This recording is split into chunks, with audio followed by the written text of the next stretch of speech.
ओह!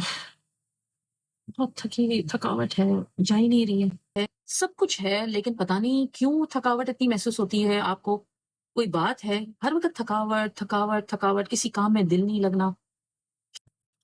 यार, मैं नाशुक्री तो नहीं करना चाहती, लेकिन बस बच्चे नहीं सँभाले जा रहे, बहुत ज़्यादा है। घर का काम खत्म नहीं हो रहा, एक अजीब थकावट है। इसलिए मैं कुछ कहती नहीं हूँ, बस थकावट महसूस बड़ी होती है मुझे, बहुत थकावट।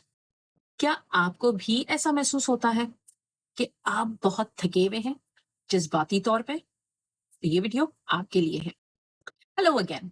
ऐसा हो सकता है कि आप अपने बच्चों को और अपनी फैमिली को बहुत शदीद और गहराई से मोहब्बत ज़रूर करते होंगे, लेकिन आपकी तवानाई उनके लिए बिल्कुल सिफ़र हो रही हो। आपको लगे कि बस मैं और जज़्बा महसूस नहीं कर पा रही या कर पा रहा। हो सकता है ये भी कि आप बिल्कुल बेशक शुक्रगुज़ार होंगे कि आपके पास फैमिली है, घर है, सहूलियात हैं, सब कुछ मौजूद है। लेकिन थकावट इतनी ज़्यादा है कि आप कहें कि जैसे है ही नहीं। आपके पास ऐसा भी होगा, वक़्त आया होगा कि जब आप अपनी फैमिली का इतना ख़्याल भी रख रहे होंगे, हर चीज़ मौजूद भी होगी और हर मुमकिन चीज़ होने के बावजूद भी आपके पास ये वक़्त आया हो कि आप ऐसे मौके पे पहुँचे हों कि अब मेरे पास उनके लिए और करने के लिए नहीं है। लाइक कोई नई चीज़, कोई कुछ भी आप ना दे पा रहे हैं। ये सारी चीज़ें मुमकिन हैं। अब हकीकत जानिए कि ये इमोशनल एग्जॉशन जो आप महसूस करते हैं, ये क्यों होती है? ज़्यादातर लोग या माँ-बाप पेरेंटिंग में ये सोच रहे होते हैं कि हम कहीं न कहीं कोई चीज़ गलत कर रहे होंगे, तो इसलिए हमें थकावट और हमारी तवानाई बिल्कुल ही खत्म महसूस इसलिए हो रही है कि हम कुछ सही नहीं कर रहे। लेकिन इसका ये मतलब भी नहीं है कि आप कोई चीज़ गलत कर रहे हैं। यहाँ पे इमोशनल एग्ज़ॉशन इसलिए भी महसूस होता है कि आप बहुत कुछ बहुत लंबे अरसे से कर रहे हैं। यहाँ पे आप बहुत अरसे से लोगों को तवानाई दे रहे हैं, उनको तवज्जो दे रहे हैं, बहुत सब्र से काम आ रहे हैं और सबका ख़्याल रख रहे हैं, बगैर किसी वक़्फ़े के, ताकि आपको वो एनर्जी, वो तवानाई आपकी फिर से दोबारा भर जाए। अब समझते हैं कि इमोशनल एग्जॉशन होती और दिखती कैसे है और होगा क्या। यहाँ पे अब लोग समझेंगे कि बड़ी ड्रामेटिक होती होगी, कोई एक चीज होगी या दो होंगी, तो उसमें आपको लगेगा हाँ अब मैं इमोशनली एग्जॉस्टेड हूँ। बिल्कुल नहीं। इमोशनल एग्जॉशन दरअसल छोटी छोटी चीजों में दिखती है रोजमर्रा की। आपको महसूस होगा कि आपका जो सब्र है वो खत्म हो रहा है। बात बात पे आप में सब्र नहीं होता। आपके लिए छोटी छोटी बातें आपके सामने होना आपको चिड़चिड़ा कर देती हैं। आपके पास अपने लिए इतनी तवानाई नहीं रहती जो आप अपने ऊपर लगा सकें। एक और बड़ी अहम चीज़ है, आपका जो ऑक्सीटोसिन है, जो आपका हार्मोन है, जिसको हम हैप्पी हार्मोन भी कहते हैं, जो दरअसल फिज़िकल टच से ज़्यादा मिलता है, वो आपके पास इनफ ना हो। यहाँ पे आप मेंटली तौर पे दबाव में हो, बात ओवरलोडेड हो बहुत सी चीज़ों की वजह से और जज़्बाती तौर पे सुन्न हो चुके हों। छोटे-छोटे फैसले लेना आपके लिए भारी पड़ रहे हों और फिर आपके पास इतना इमोशनल रिज़र्व ना हो और आप उस पे कम पे चल रहे हों। ये सारी चीज़ें इशारा देती हैं इमोशनल एग्ज़ॉशन पे।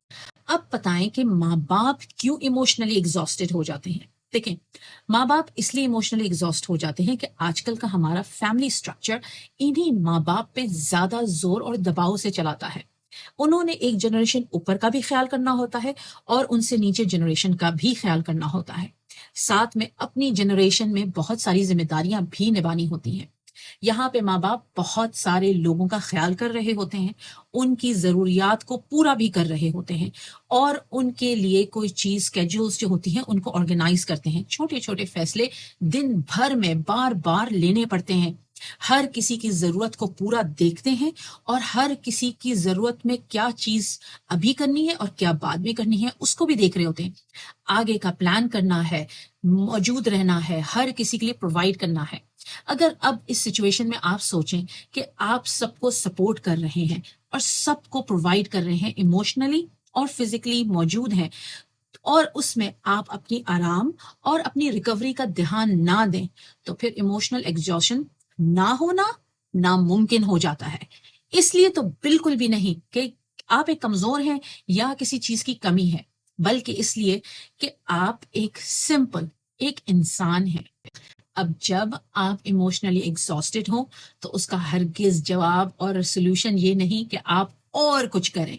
سب سے زیادہ صحت مند چیز اس وقت کرنا یہی ہے کہ آپ اپنا بار لو کر دیں. یعنی ہر چیز کو بہترین کرنے کی ضرورت نہیں، بس اتنا کریں جتنی ضرورت ہے. ہاں، کھانا اگر آپ نے بنانا ہے تو ضروری نہیں اس کے ساتھ لوازمات بھی موجود ہوں. ضروری نہیں کہ ہر چیز پرفیکٹلی پلانڈ ہو تبھی وہ چل سکتی ہے.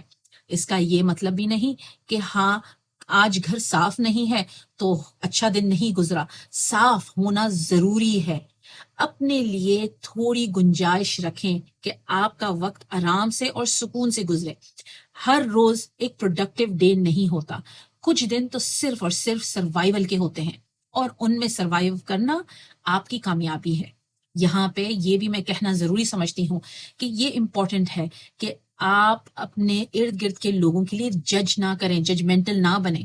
اگر کسی سے کوتاہی ہو آپ کے مطابق، اگر آپ کو لگے کہ کسی نے یہ گھر صاف نہیں رکھا، کسی نے کھانا نہیں بنایا، کسی نے اتنا وقت نہیں دے پائے، تو اس کا یہ مطلب نہیں کہ دے آر ناٹ پرفیکٹ. اس کا صرف مطلب یہ ہے کہ ان کے لیے کوپ کرنا مشکل ہے. تو ججمنٹ نہیں بلکہ آپ کو سپورٹ پرووائڈ کرنی چاہیے. اچھا، وہ دن جو دن مشکل ہوں گے، جن دنوں میں آپ کو فیل ہوگا کہ میں ایگزاسٹڈ ہوں، ان دنوں کو بڑے سادگی سے گزاریں. آپ نے اگر کچھ کمٹمنٹس کی ہوں تو ان کو کم کر دیں، اپنا بار لو کر دیں. سمپل کمٹمنٹس کی ہیں، وقفہ لیں. آپ نے جو بھی کام کیے ہیں ان میں دیکھیں کہ آپ کم سے کم کر لیں تاکہ آپ کے لیے آسانی ہو. آپ یہ سوچیں کہ آج کچھ نہ کیا ہے تو اس سے بہتر ہے کہ میں اپنے بچوں کے ساتھ بس وقت گزار لوں. یہ برتن جو دھونے ہیں ان کو میں تھوڑی دیر بعد دھو لوں. یہ جگہ کی صفائی کرنی ہے، یہ میں کر لوں گی. اس وقت آرام سے اپنے لیے کنیکشن کو بلڈ کریں. یہاں پہ ذرا سا اپنے بچوں کو گلے لگانا، تھوڑا سا فزیکل ٹچ آپ کے لیے بہت میجیکل ثابت ہو سکتا ہے. آپ کو پرفیکشن کی ضرورت نہیں ہے، یہاں پہ بس تھوڑا وقفہ لینے کی ضرورت ہے. ہمارے معاشرے میں ایک بات بہت بار بولی جاتی ہے، اور وہ یہ کہ ہماری ماں جو تھی وہ لگاتار کام کرتی تھی. ہم نے انہیں کبھی بھی لیٹے ہوئے نہیں دیکھا، کبھی بھی آرام کرتے ہوئے نہیں دیکھا. یا ہم نے اپنی ماں نہیں تو کسی اور کو اس کیفیت میں دیکھا ہو لیکن وہ آرام نہیں کرتی تھی. یہ کوئی ہیلدی بات نہیں ہے، کیونکہ اس سے آپ کو سیکھنے کو کیا مل رہا ہے کہ آپ ایک مشین کی طرح لگاتار کام کرتی رہیں، اور اگر میری توانائی آپ کی توانائی سے میچ نہیں ہو رہی تو اس کا مطلب ہے کہ میں پراپر کام نہیں کر رہی اور میرے میں خامی ہے. یہ بالکل ہمارے بچوں کو لیسن نہیں جانا چاہیے. جب آپ اپنے آپ کو ترجیح دیتے ہیں، وقت نکالتے ہیں، آرام کرتے ہیں، وقفہ لیتے ہیں، تھنگس کو سلو ڈاؤن کرتے ہیں، تو بچے سیکھتے ہیں کہ تھکاوٹ بھی ایک کیفیت ہے، اور تھکاوٹ میں بہترین طریقہ آرام کرنے کا ہے. وقت ضائع نہیں کر رہے، آپ اپنی انرجی کو دوبارہ بھر رہے ہیں. اور یہاں پہ بچے اسی چیز کو آپ کو نارمل سمجھتے ہیں. بچے دیکھتے ہیں کہ آپ ایک نارمل انسان ہیں اور آپ تھکتے بھی ہیں، تاکہ وہ بھی آپ کا خیال کر سکیں. آپ کا آرام کرنا خود غرضی کی نشانی نہیں ہے. انفارچونیٹلی ہمارے معاشرے نے ایک غلط پیغام بھی پھیلایا ہوا ہے، اور یہ کوئی اچھا پیغام نہیں ہے. بس اگر آپ آرام کر رہے ہیں تو یہ خود غرضی نہیں. یہ آپ کا آرام آپ کا اپنی فیملی سے الگ نہیں ہے. آپ کا آرام کرنا مطلب آپ اپنی فیملی کے لیے بہتری کر رہے ہیں. آپ کے آرام کرنے سے آپ زیادہ توجہ دے سکتے ہیں. آپ کے آرام کرنے سے آپ زیادہ موجود ہو سکتے ہیں. آپ کے آرام کرنے سے آپ جذباتی طور پہ حاضر ہو سکتے ہیں. اور یہ چیز بڑی صحت مند آپشن ہے، اور اس کو چوز کریں. تو جب آپ ایموشنلی ایگزاسٹ ہوں تو اپنے لیے آرام کا اختیار کریں، اور مجھے لکھ کے بتائیں کہ I choose rest whenever I feel exhausted. اس میں کوئی حرج نہیں. آپ کو اگر میری ویڈیو پسند آئی تو اپنے آپ کو ایک بہترین والدین بننے کا موقع دیں، اور آگے اور پھیلائیں اور شیئر کریں.